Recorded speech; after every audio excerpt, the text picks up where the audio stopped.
Evening, everyone. Welcome to our talk tonight about the MoMA publication, Luigi Ghirri's Cardboard Landscapes.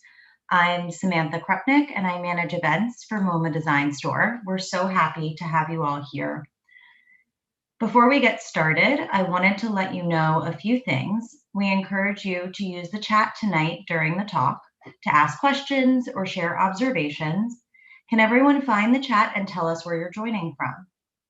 Later on, we'll have a Q&A, so we'll be reviewing the chat and flagging questions for that portion of the program. Can we have the next slide, please?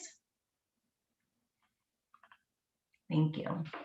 We are recording the program tonight, and it will be on our YouTube page to tune into later if you aren't able to stay for the whole program or wish to share it with friends. This program is being transcribed live today, and you should be able to see subtitles at the bottom of your screen.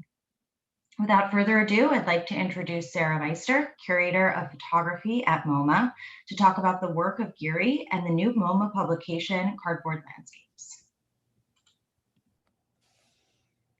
Hi, thank you so much, Samantha. It's a real, can you hear me first of all? You just say yes, so I know everything's good. Yes, we hear you. Okay, great. You always wonder that first second. Thank you so much, Samantha, for organizing this. Thank you to everyone in the AV team and in membership behind the scenes who's making this happen. This is one of those events. The book we kind of did as a labor of love with no particular exhibition in mind. So it's wonderful to get to draw attention to it. And when Samantha and colleagues in publications asked me if I was interested in doing a public event around the book's publication, I said, well, it would be really great if we could get either Sara Cwynar or Stephen Shore to join us. And to my delight, they both said yes. So heartfelt thanks to Sara Cwynar and Stephen Shore for talking through this with me. Each of those artists is so accomplished that we could spend the whole 45 minutes just talking about them. So I'm going to forego a normal introduction and instead try to give you a flavor for why I was so curious to hear what each of them had to say about Luigi Ghirri. So Sara works with photography and video, creating amalgamations of objects and images that, like Ghirri, I would argue, although I haven't actually discussed this with Sara, she attends to this mediated state of how you see images through other images and explores how art and design and culture infiltrate our consciousness. She did an installation in the 2015 exhibition, Greater New York, and her work there, Flat Death, really captures this fascination with representation. And it is now, I'm very happy to report, a part of MoMA's collection. And as of Saturday, Sara, I don't even know if you know this, a part of it is on view on the second floor in the new rotation of the collection gallery. So I encourage everyone to go check it out. Sara's work, like Stephen's, has been exhibited near and far. I most recently got to enjoy it in the 2018 Sao Paulo Biennial in a wonderful one-person show at the Aldrich Museum, Aldrich Contemporary Art Museum. And I would say in both Sara and Ghirri also probe the idea of how advertising images both create and respond to desire in their work. For both of them also, I'd say the divide between fantasy and reality is about as thick as the paper on which any of these pictures are printed. So that's partly why I'm interested in hearing Sara talk about Luigi Ghirri. I also had a more concrete connection, and that was that last year, Sara and I had the pleasure of working together on a project for MoMA that became a series of videos called Modern Art in Your Life. And you can see those through MoMA's magazine if you look Sara Cwynar magazine. But in those, she also made a still image, and Ghirri's work features twice in that still image. So I thought that was all the invitation, all the reason I needed to ask Sara to join us. Sara also said in response to that, I'm interested in how images communicate things that aren't immediately apparent. And I thought that that sort of echoed for me Luigi Ghirri's statement of that he tries to teach us how to think through images. Now, Stephen Shore may need no introduction with these audiences, but I will still give it a chance, give it a try. Stephen has been a longtime friend of the Department of Photography at MoMA, reaching back to the early 1960s, when as a young teenager, he boldly brought his work to Edward Steichen, who was then the director of the Department of Photography, showed Steichen his work, and Steichen was so impressed with it that he purchased 3 photographs for the collection on the spot. By the early 70s, so a decade later, both Stephen and Luigi Ghirri were making color photographs separated by the Atlantic Ocean, but I would say superficially, and I mean this in an intentional pun, connecting their interest in conceptual practices with the idea of making photographs of the unassuming elements of their everyday life. And both Stephen and Luigi were really doing this at exactly the same time. I hope that many of you had the pleasure of seeing the magnificent retrospective of Stephen's work that was organized by Quentin Paesaggi at MoMA in 2017. And in it, there were several galleries where the relationship between Ghirri and Shore made me think I would be super interested to hear what Stephen has to say about this little cardboard landscapes book. But just by way of example, I'll offer that in 1972 and 1973, precisely the same moment, while Stephen is working on his series American Surfaces, making modestly scaled sort of drugstore style prints, that these may be the long lost cousin of some of the pictures in cardboard landscape that had been made in Northern Italy, and that Stephen's one-person show at Light Gallery was followed not that many years later by one of Ghirri's. So precisely what Stephen and Sarah will say about Ghirri is a mystery even to me, but I am confident it will be fascinating to hear. So I thank them so much for accepting this invitation. If we could go to the next slide, please. Enough with the introductions. So this publication is part of a broader effort to share unique objects from MoMA's collection with broader audiences. Francis Benjamin Johnston's Hampton album was one example of that. Ghirri is a beloved figure in the history of photography, and he both drew from its traditions while attending to a range of contemporary conceptual practices. He's arguably best known for his first widely published book, Kodachrome, where he began to use his own archive as what he called a, quote, reservoir of images, including many that first appeared in this unique album, Cardboard Landscapes, that we're gathered to discuss tonight. He died in 1992, just shy of his 50th birthday, but the influence of his work from the 1970s certainly continues. Next slide, please, Howie. So tonight, I'm going to go through 2 short sequences of images just to give you a flavor for the original album, and then talk about how it made its way to MoMA. So here we see a woman who appears to be ecstatically happy with her silky blue sheets, but her likeness is printed on a clearly folded sheet of paper that is then juxtaposed against a seamless cloud-strewn sky. Next slide, please. All of these images appear within a sequence of spreads featuring women and girls, and each offering discrete forms or considerations of representation or modes in which photographs circulate. Next slide, please. So how a reflection might be glimpsed through a mirror, and how that could be echoed in a likeness that's screen printed on a t-shirt hanging on a laundry line.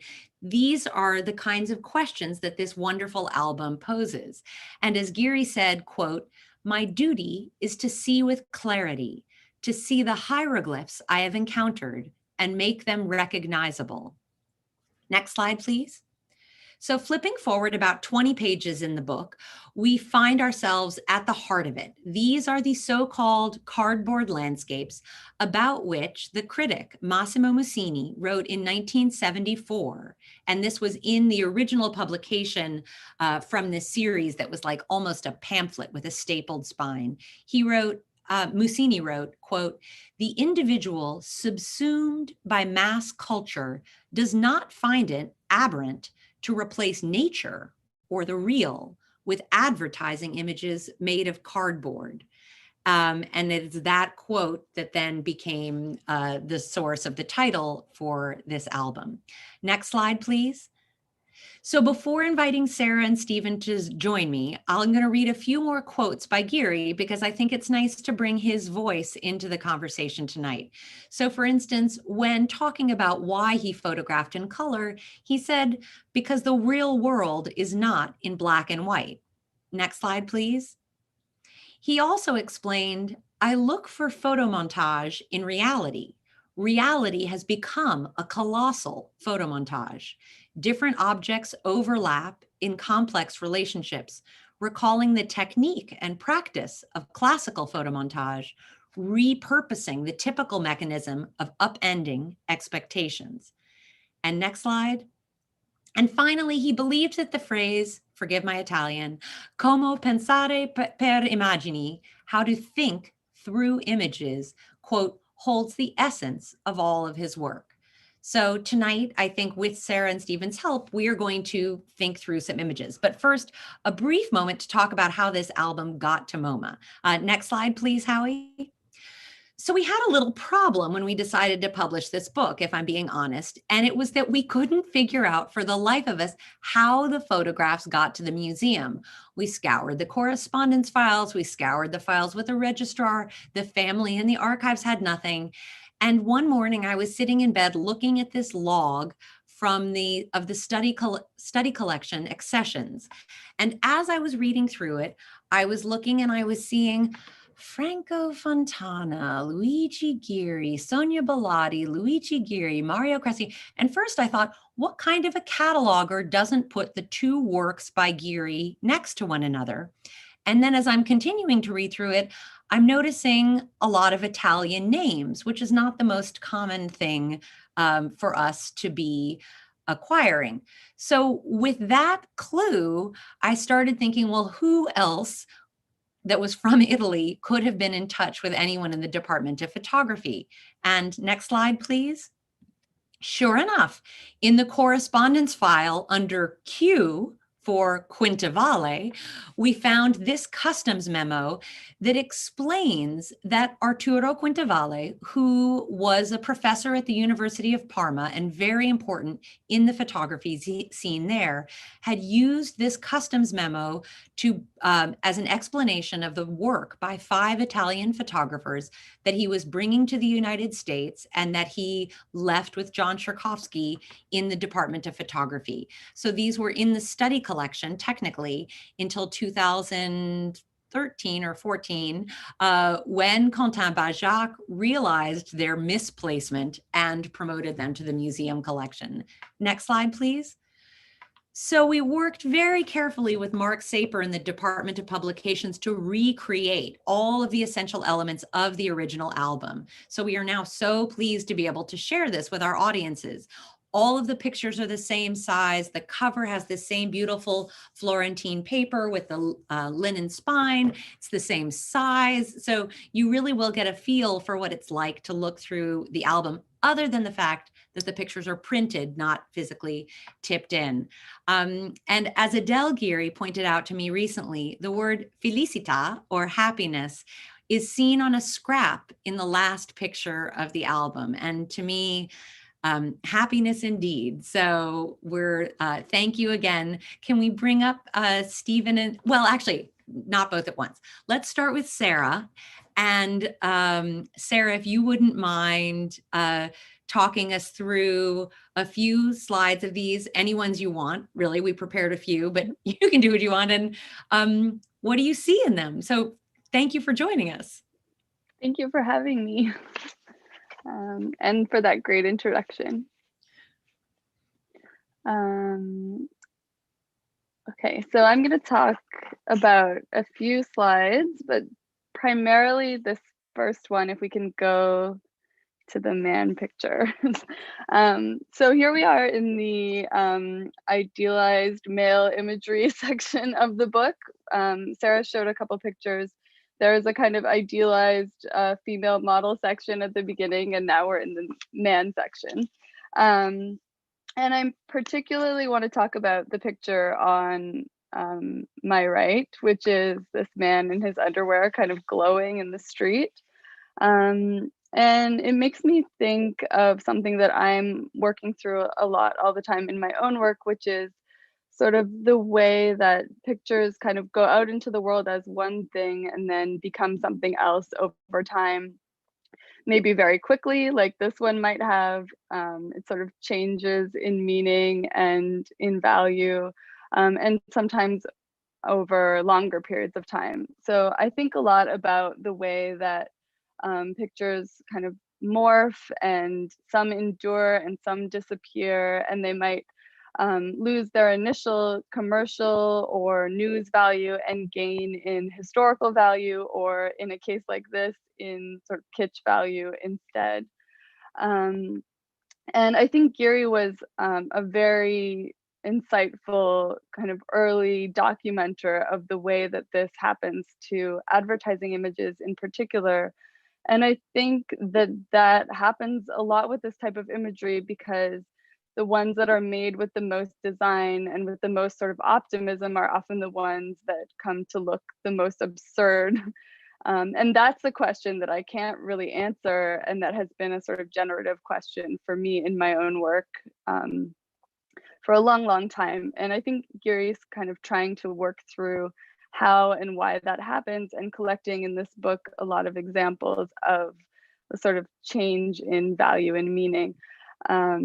And I also think that those types of images kind of have the most to say about where we were at certain moments in time. And the picture makes me think about something else that I have been thinking about in my own work lately, which is kind of losing control of our technologies. We've been talking a lot about Facebook and Twitter, and the way that we kind of have lost our ability to regulate these giant technology companies that sell our personal images and details and actions for profit, and how we don't have a way to rein those in because we don't have a precedent for these technologies. And I think that a lot of the reason that Ghirri's work still resonates, for me at least, is that he seems to be sort of grappling with a lot of earlier questions related to that. So sort of overexposure of bodies that we're seeing, kind of bringing things that were once in the private realm into public space through advertising. We see all sorts of examples of that in his work. The way that we're sort of, oh, I just lost my train of thought. Oh, the way that we're sort of all getting access to image making technologies. Like in his work, he seems very drawn to a kind of more amateur, perhaps slightly failed type of image. And again, I think those are often the ones that sort of tell us the most about ourselves, and that have the most human hand in them. And if we could go to the next slide. And then another thing that I think makes his work feel very contemporary for me, is his use of trompe l'oeil, and the way that he finds all of these examples of visual trickery out in the world. For example, here with the horse that might be looking through a fence, but is clearly looking through some sort of industrial grating. And the sort of camel in nature that we see on the right here, which is obviously not an animal in nature. And then if we could go to the next slide, this bug on this woman's arm. I think there's a lot to say about kind of what happens in your mind when your eye can't tell what it's looking at, and the way that you might work to try to decipher something, and the sort of pleasure and confusion in not being able to tell. And that's something that I really try to make happen in my own studio. And Ghirri was finding so many amazing examples of this in the actual world, which I think also, if we could go to the next slide, I think for example, in this pig butt picture on the left, allows his pictures to get pretty weird and still kind of have a logic and make sense, which is something I really admire in his work. And if we could go to the next slide, I just want to talk about this phone for 1 second, which is my favorite picture in the book.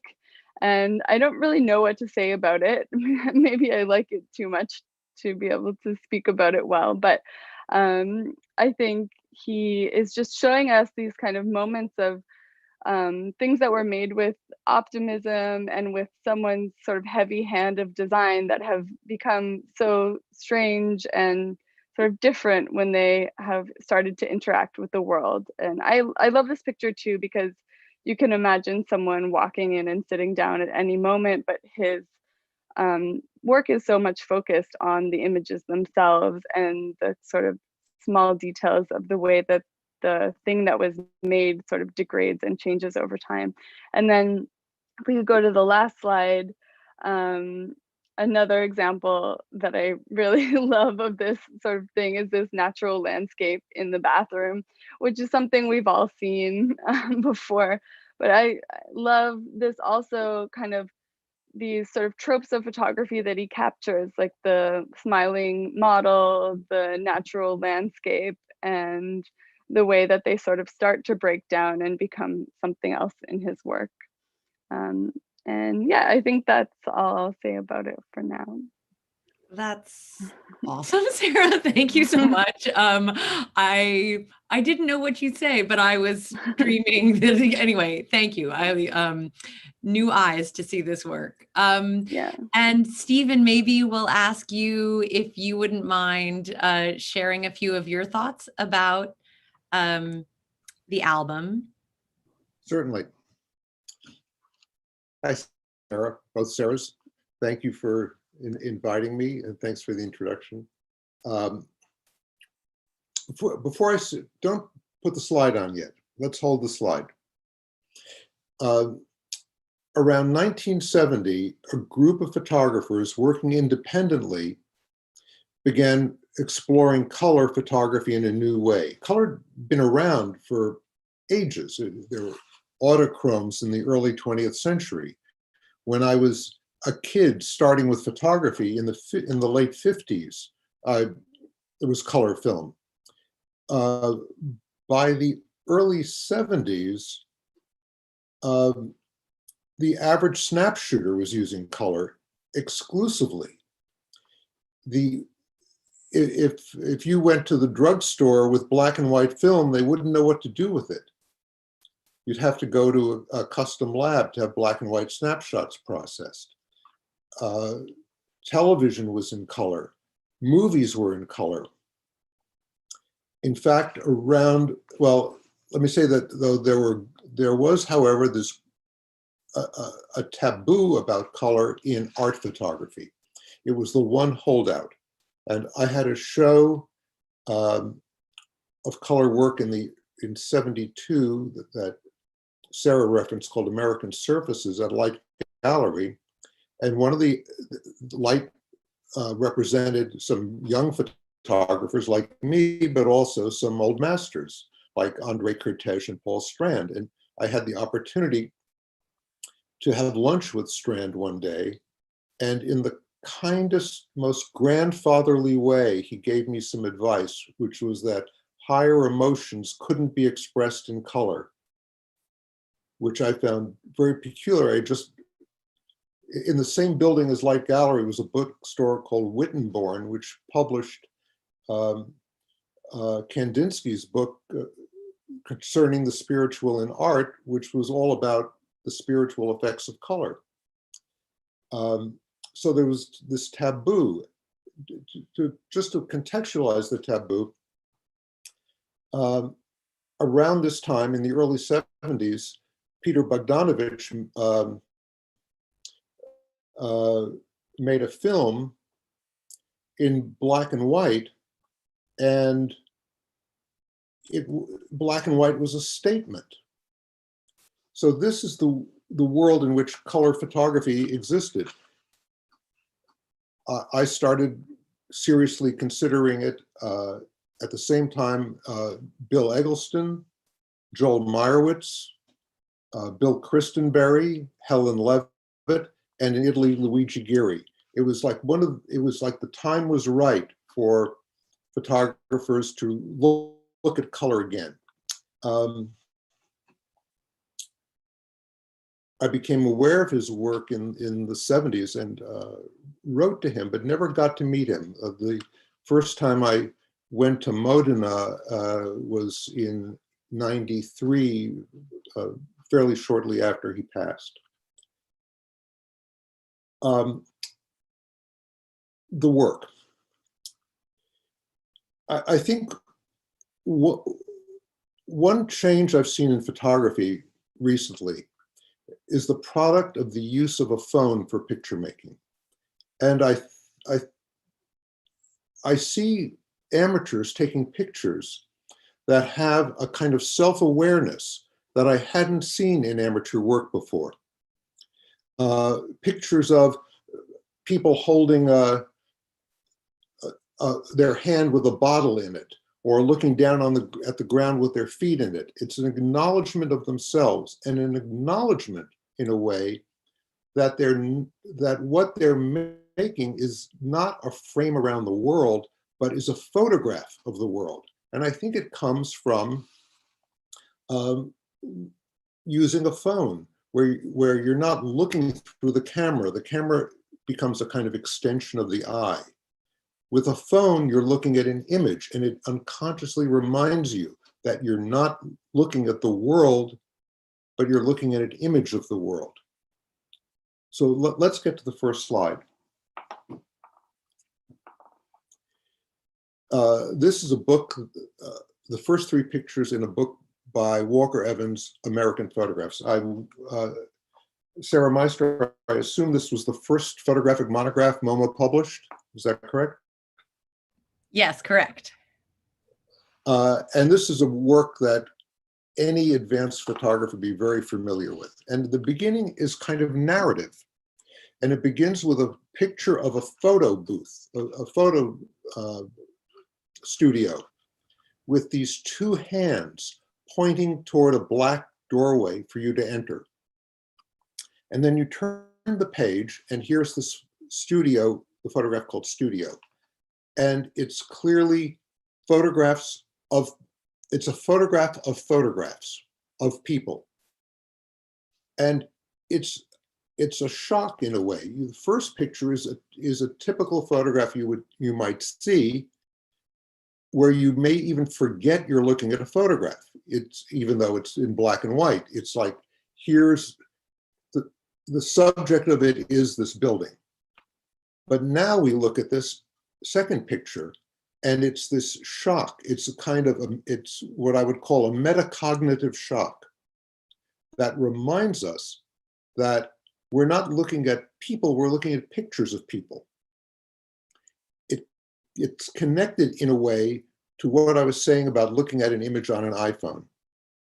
That it's not the world, it's an image of the world. And then we step into the body of the book with this next picture, which without this introduction could be viewed as, here are a couple of young men. But instead, the metacognitive effect of the studio picture sticks in our mind, and we're reminded that we're not looking at two young men, we're looking at a photograph of two young men. Let's go to the next slide. And there's a similar transition at the beginning of the Ghirri book with one major twist. And so we have a window, a picture of a window that has pictures in it. The next we step into it in a way. The window has disappeared, and now we see pictures of people. And then where Walker Evans steps into the body of his book and starts showing simply a picture of two people, not a picture of two people, if you follow me. Ghirri doesn't give up. He sticks with that what we're going to see throughout the entire book are representations and how images are used in the world. Now, I'm going to skip forward a couple of years and talk about an artist named Richard Prince. And when Richard graduated college, the first job he got was at Time Life Books, and they put him in a room called the Editorial Reference Library, which was known as the Edit Ref Library. And his job at Edit Ref was to cut out tear sheets. And so this is in the mid-70s. This is before computer databases, and all the articles ever published in any Time Life publication had to be cut out and filed. So if someone was doing research and wanted to see, for example, I would I had access to the library and would ask to see all the issues of Fortune with Walker Evans's work in it. And someone at the Edit Ref Library would go through and find all this. But if you're looking for a specific story, it had to be cut out and filed. And that was his job. And what he was left with, the skeleton of the magazine, were ads. And he once told me that he saw what he was doing as something very similar to what I was doing, and where I would photograph the cultural significance of the built environment. He was simply looking at the reproduced environment. And so I think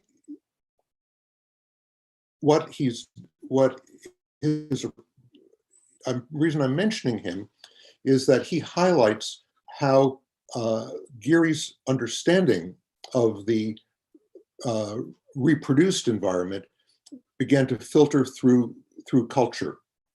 I just want to mention as an aside that the very time that Richard was working at the Edit Ref Library, my wife-to-be was a picture editor at Fortune, occupying Walker Evans's old office, and we were dating at the time. That upstairs he was cutting out these pictures, and so I think these are the two things I get from Ghirri's work: this constant, unrelenting self-awareness and emphasis that we are looking at an image of an image, and then following that, the role that images play in our culture. And I guess that's it. Wow, thank you, Stephen. That was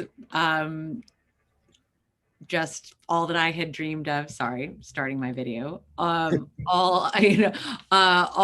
Anyway, thank you. Maybe we can bring Sarah back into the conversation too. Hi, Sarah. So as a reminder to anyone who's tuning in, it could be that every question you could have conceivably thought of about Luigi Ghirri has been answered, but I suspect not. So we encourage you to put questions into the chat, and we would be happy. You can ask a question of Stephen, you can ask a question of Sarah, you can ask a question of me, whatever you like. So don't be shy. We want your questions. But Stephen, I have to say that was such a good, I again, as I've said a couple times, I didn't know. First of all, I think it's wonderful that you two didn't know one another. So that's I'm glad you're getting to meet. But also, I really had no idea what either one of you were going to say. And I think it was really helpful, Stephen, to hear you both anchor this in that moment in the early 70s, sort of where art photography was vis-a-vis the mass number of photographs that were being produced, and other contemporary practices in TV and film, like you were saying. But I think also bringing it forward to today and that kind of self-awareness of making photographs. And so I'm just so grateful to you both for being with us tonight. So the first question comes, and I'll pose it to you both. what do you think Luigi Ghirri meant by, quote, sentimental geography when he compiled this set of photos? So what, or do you feel that anything is sentimental about, what do you think Ghirri meant when he wrote that he thought of these as sentimental geography? Is that a fair question, or do you want me to try to go first? Can you say the whole sentence? Or maybe you have to find it. I'm reading the question. Somebody from the public chat put in but I think the question, we could reframe it to think the sentimental geography. In other words, how can a feeling about a place infuse perhaps your either Ghirri's thinking of it. I don't actually know what he meant by that either. So I could make it up, but you're all as capable of making it up as I am. Well, I was thinking about his sort of like the very city-based natural depictions and his sort of obsession with finding examples of kind of National Geographic style, very heightened specific visions of nature within the city. It seems sentimental. It also seems sort of like deeply cynical in a way, which I think is interesting in his work. You can't tell if he sort of loves or hates the things he's picturing. And there's a lot of like surface sentimental imagery that seems to kind of break down, like I was mentioning, the kind of all the smiling women and the nature pictures, and the way that we're kind of looking at these things that tell us how we're supposed to be along the dictates of capitalism at that time, but that are also sort of obviously degrading in both their surface and their meaning. And I think it's like a sort of sentimentality that's failing but still kind of held on to because he took the care to picture it, I guess. But yeah, I don't know what sentimental geography means. It sounds very nice though. Stephen, you have any thoughts on sentimental geography? I have no idea. It depends. Okay. I would say it depends how he uses it. That is, right. I think as Sarah was alluding to, is he talking about the kind of landscape portrayed commercially? But one thing I do want to pick up on is Sarah said that you don't know how he feels about it, if he's for it or against it. I think at the time there was also a feeling of just a kind of amazement at how the world is. That's not exactly either praising it or criticizing it. Yeah, and I think that amazement, carried over to amazement of how the world is and how it looks, which were not exactly synonymous. And I think that's part of that ambiguity that you're talking about, Sarah. But I also think you mentioned something about there is one of the things we worked very hard in the book to do was that there are 111 images, photographs in the book, and some of them made in the early 70s, they have faded, they have degraded in time. And in some of them, actually, a picture across the spread, you can sort of see the burn of the paper. If there are two images on one side and one on the other, you see the shadow and the burn of these pictures and the paper, which was not, I guess, that archival, on another. And when we were talking with the production manager of the book, Mark Saper, about how should we capture this, we wanted to make sure that it didn't feel too perfect, that in other words, that a little bit of a nod to the history of the album itself was there. And one of the things we discovered as we were going through it was that there are 6 pictures in the book that are not chromogenic color prints at all, meaning if most of his prints are these little ones that you could do at a drugstore, as Stephen said, there are 6 of them that we realized when we looked under a microscope that they were in fact pictures from that little pamphlet book that he had cut out very carefully and pasted in as if they themselves were first generation photographs, but they were reproductions of photographs. So if you're curious, if you own the book, I wrote which pages those appear on. So it's a little hard. It's actually hard to tell even with the original. It's even harder to tell with the book. But I think that idea of being conscious of sort of how the passage of time, how we look back on something that is mediated and seen through a shop window or through a poster or is very present. So there are a few other questions. Was there ever an intent for them to exist singly on the wall? And the answer is yes. As I mentioned, he thinks of these things as a reservoir of images. So the photographs in this book do sometimes appear singly. There's a beautiful show right now, actually, at Matthew Mark's gallery that the artist Matt Connors organized. And if you're in New York City, I encourage you to go see it. It's a very peaceful way to see the prints in person. But I do think he put them together like this in this very intentional sequence, like Stephen and Sarah were both saying. So, and like I also agree. So the reason we're making the book is that it mimics exactly what he had done. I'm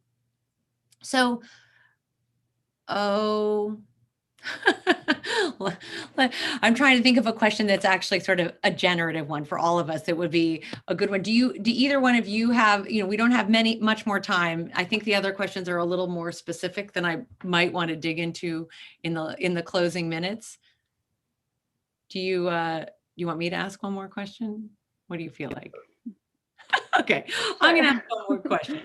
I'm going to say,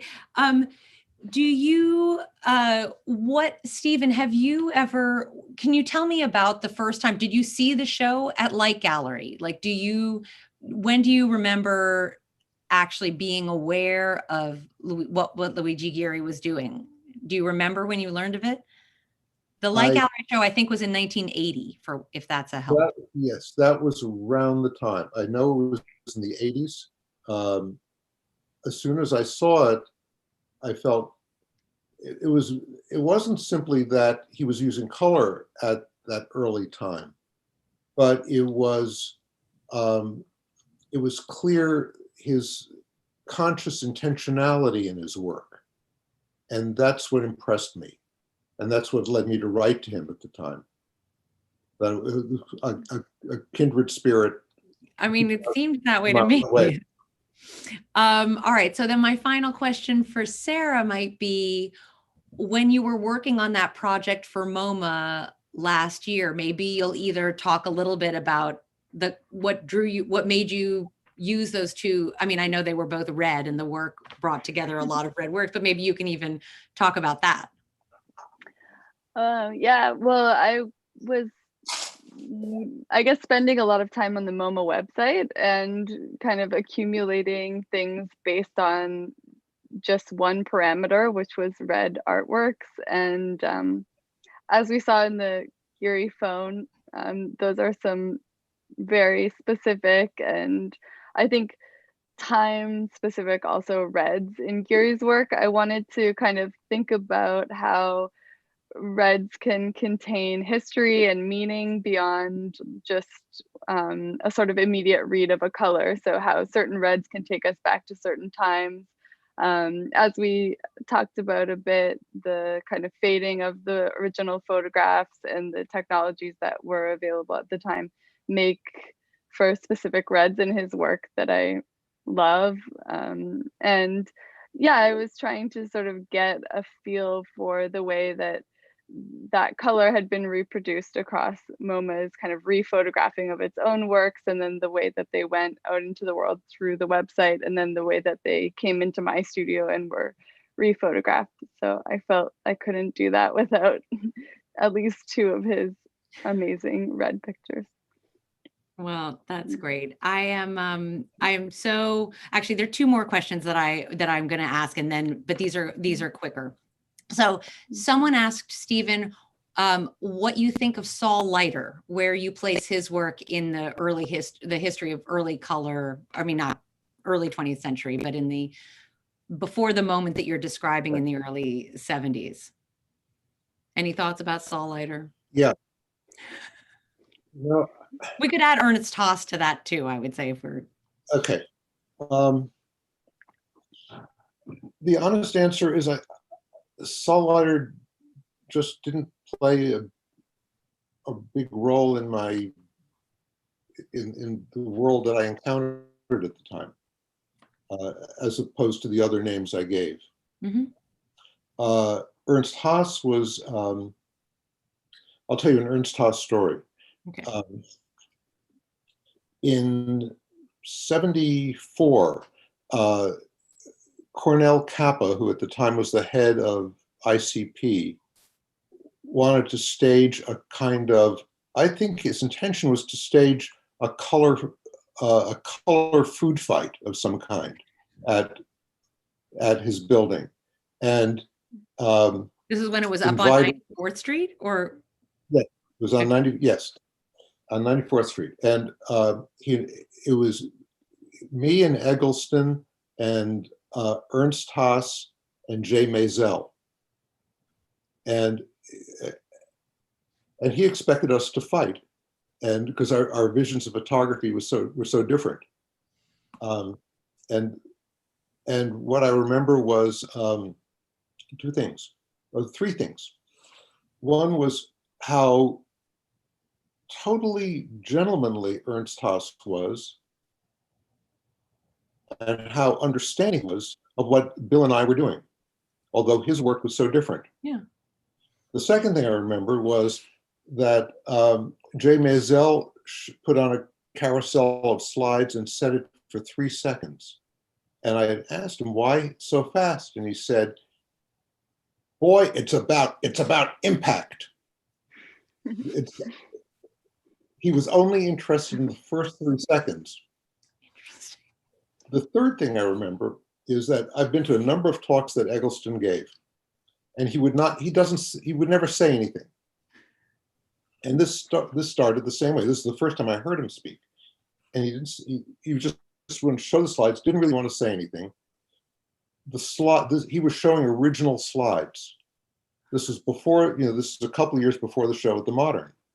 He was showing original Kodachromes. This is how they were meant to be seen, not as dye transfer prints. Right. And they looked fabulous. And someone said to him, can you take one of your pictures and free associate? And it was just at the time he had a picture up, a vertical shot of a dog lapping a muddy pool of water. And he said, bridge over troubled waters, which is a phrase he then used later, like 10 years later, referring to his work. And what struck me was that he didn't answer other questions because he thought they were stupid. What film do you use he thought was a stupid question. He answered the hardest question someone giving a public talk could probably answer. Free associating is hard. Yeah, in public. It's hard in private. Can I just say, Sarah and Stephen, thank you so much for being with us tonight, for sharing your thoughts about this wonderful little album. And it's just been such a treat to hear your thoughts. So thank you. And to everyone who joined us through YouTube, thank you